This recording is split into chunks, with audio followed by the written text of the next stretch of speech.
Congress shall make no law respecting the establishment of religion or prohibiting the free exercise thereof or abridging the freedom of speech or of the press or the right of the people to freely assemble and petition the government for a redress of their grievances. It's the First Amendment. It's all that matters.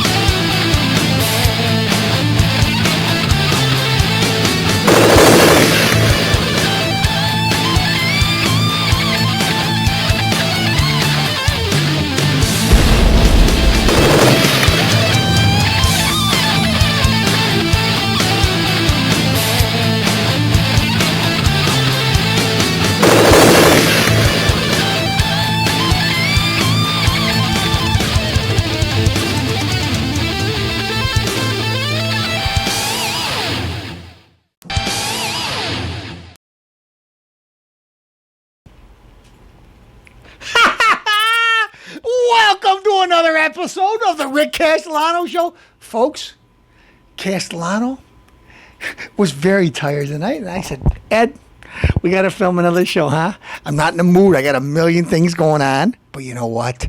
I'm not going to let you folks down. My buddy Randy Sims, this show's for you. You give me a lot of information. Rick, isn't Randy half black? Doesn't make a difference. He's my friend, one of my best friends. Randy, if you were here, I'd share a little great granny's dyed ginger ale with you. The best in the business, folks. Castellano is here to tell another story. What kind of story could you tell? Well, first off, I got to go back to what I'm supposed to be saying. Granny, you just woke up because you heard my voice. 103 years old, still alive and kicking. You gave me a little scare last week. You went to the hospital for a couple days. But I guess you drink dyed ginger ale too. You're still alive and kicking and back. This is you, great granny, and your daughter. Who's that? My mom. Happy birthday, Sally. I love you. Doing great. I talked to you today. Folks, I got one of the best moms in the world. I know everybody says, oh, I love my mom. I love my mom. I love my mom. But you know what? She don't agree with all my political views. My mom loves everybody. But those are moms. Usually grandmoms think that. My grandmother would agree with me no matter what. But anyways, Mom, even though you don't agree with all my things, you think I'm mean sometimes, happy birthday. I love you. And your mom created one of the best drinks on earth. Diet ginger ale. Aged to perfection. Scrumptious. Happy birthday, Sally. Let's get down to business. Now you can turn the dial off, Mom. You don't want to hear this. Folks, I'm watching TV. And at first my heart sunk. Because I got angry. What kind of animal would go into? It's not a mosque. Silk, whatever. I don't care. Kind of a Muslim church. Some white male killed 7 people. Shot up the place. Do I condone this? No. I despise it. You know why? If you're going to have to resort to this, be like the Punisher. Get the real evil. Get the rapist. Get the child molesters. Get the people that beat up and prey on old ladies. Okay, that's the people. If you're going to go up and shoot up people, get the insects and the losers. Don't just go over there and randomly just shoot people in the church. So, am I for this? No, Castellano doesn't condone it. But Castellano doesn't condone this either. It's called domestic terrorism. President Obama opened his mouth today and he said, well, if it's a hate crime because it's the Muslims, I'm totally against it. Where were you, Obama, when Hassan killed 50-something people and wounded more? It's workplace terrorism. Let's not talk about it. Let's close it. Let's close the investigation. Close it. Let's seal all the records. Well, listen, you insect. Major Hassan when he shot those people, on his business card, he had Soldier of Allah. Major Assad, U.S. military. They knew it, but they're afraid of politically correct. We can't break on Muslims. Hey, it wasn't the Jewish people that blew us up on 9/11. It was the Muslims, the Muslim jihadists. Okay, not all Muslims, but there are some bad ones. And you know what? There's plenty more bad ones because they don't speak out against it.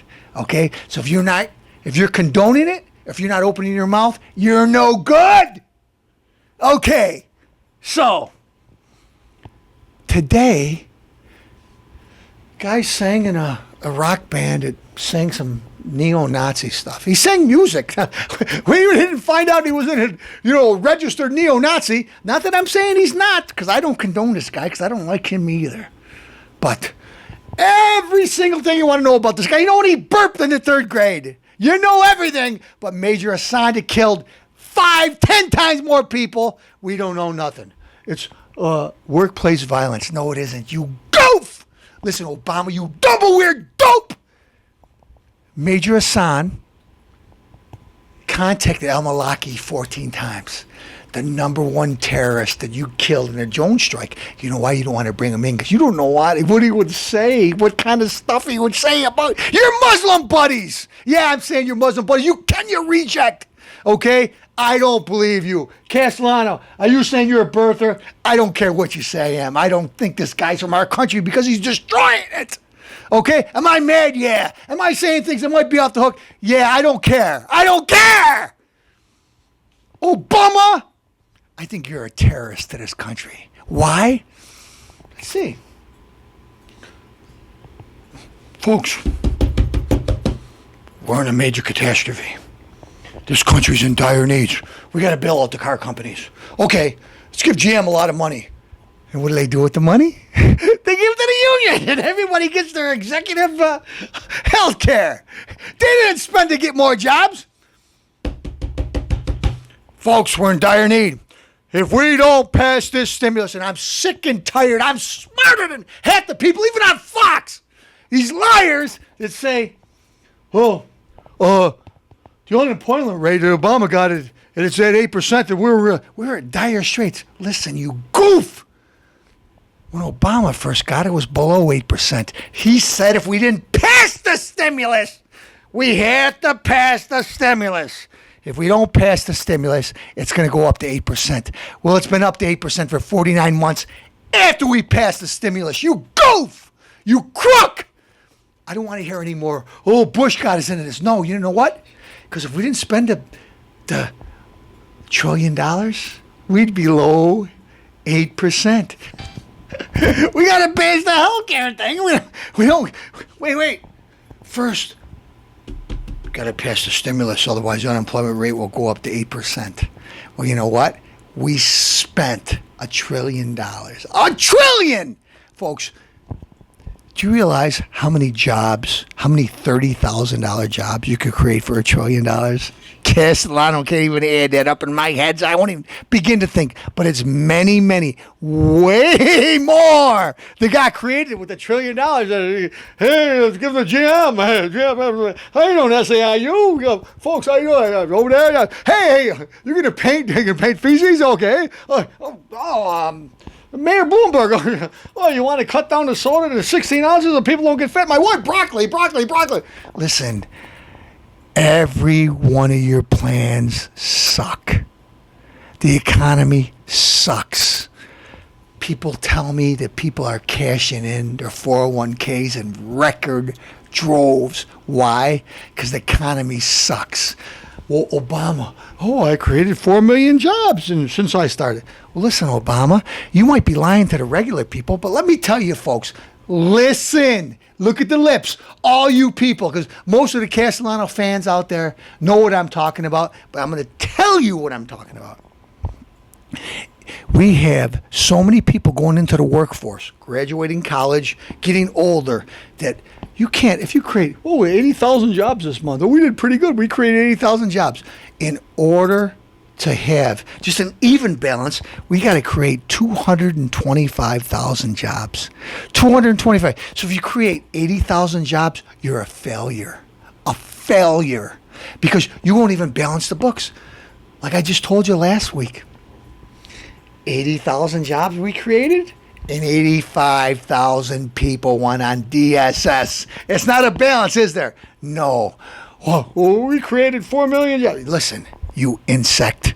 When Reagan was in office, he cut taxes. People started spending money, going in businesses, starting small businesses, things started thriving. You say, oh, well, we don't want to go back to the way things were before. Well, under the Bush era, in case you didn't know, Obama, they were pretty good until the housing market collapsed. Why? I'm going to be honest with you, folks. I'm not going to be politically correct. When you're a Republican or Democrat, you can't disenfranchise voters. You might know it's better to say, hey, Mr. Asian, Mr. Hispanic, Mr. African American that doesn't make that much money, you can't afford a house. What you have to say is, everybody's equal if you want to get reelected. You got to do it. Me, when I wanted to buy a house, I'm Italian. Rick, you need to put up at least $5,000. That's what I was told. When I tried to get on the fire department, you know what I had to do? I had to get the highest grade, and I still didn't get on. You know why? Because of affirmative action. Lower the scores to get them on. If I had any kind of criminal record, I don't have no shot. African American or Hispanic, you could have misdemeanors. Hey, folks, a funny thing happened on the way to the forum. Maybe you folks don't know about. Check me out and see if I'm wrong. President, I got big ears like Dumbo Obama, last week passed a bill in the middle of the night. Guess what he did, folks? And I am not even exaggerating a little bit. I'm going to wet my palate. I'm going to tell you what he did. Folks, I'm not saying this as a racist. I'm just saying it's facts.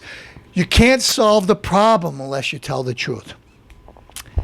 Obama knew he needed the African American vote because a lot of black pastors have been turned on him lately with this gay marriage thing because he's pushing a little too far. At the Democratic convention, they're going to push the gay agenda.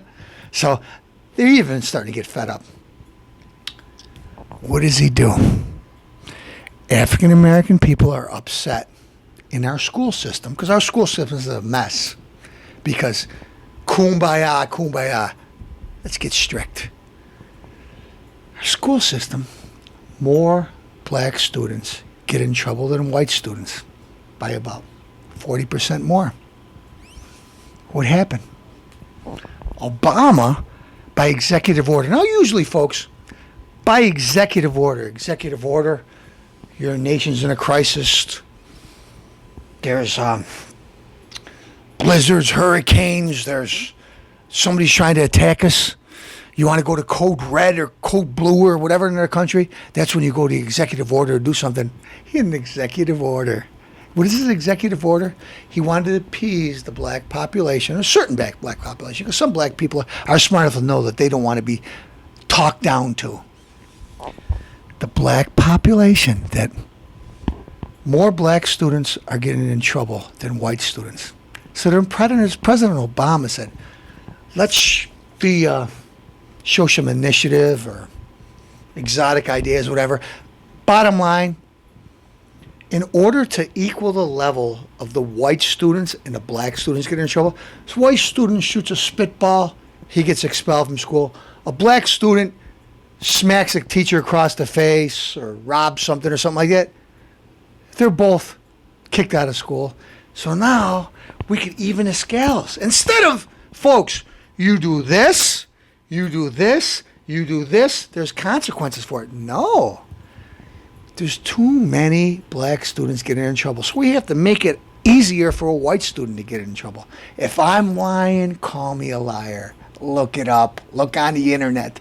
President Obama did an executive order. He could change his wording all the way he wants. Bottom line, all the experts say, what Obama said was, let's be innovative and make it so it's a more balanced thing, because that's what Jesse Hiawatha Jackson says. Reverend R. Dippity-Doo Sharpton says. Folks, look at all the gangsters in the 40s. They weren't Muslim. They weren't black. They were Italian. So you know what? I didn't discipline a couple of black guys in Harlem for being gangsters. If you want to go after the gangsters, you went after the Italians.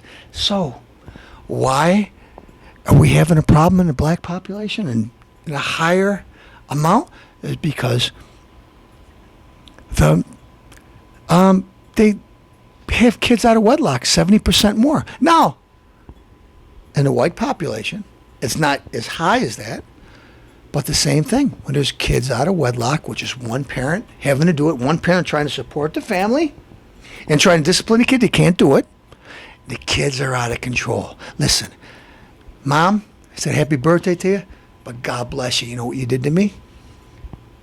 If I disobeyed you, if I talked back to a teacher, you whooped my ass. You whooped it. You know what?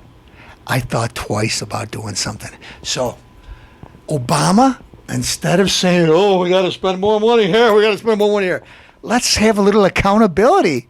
Listen, I can understand. I'm in love with this guy. Everybody thinks when they're 17 years old, I love this guy and it's the only guy I'm going to be with. When I was 17 years old, I thought, wow, I know everything. But you know what? When you turn 30, 40, you realize you don't know everything. Rahm Deadfish Emanuel, Chicago mayor, kicked out of the White House because he didn't get along with Michelle Obama. Who would get along with her? This guy's a gay guy. Could you imagine telling her how to dress when she got that big ass that fell? Anyway, they didn't get along. He went back to Chicago with all the other hoods. And what does he do? Goes to Chicago. Becomes mayor. Because it's such a corrupt city. I don't know why anybody would want this disgusting guy. And what does he do? Well, besides being one of the most corrupt politicians in history, Rambo, Deadfish Emanuel, became mayor. I don't know how, because, you know, what am I talking about? Is this the same city? Mr. Producer, if you don't know, just lie to me. Make me look like I'm right. Is this the same city that the guy was smoking crack with it? That was Washington. Okay. I knew they were one and the same. Well, anyways, the story goes that in Washington, D.C., where Obama and his chums hang out there, the mayor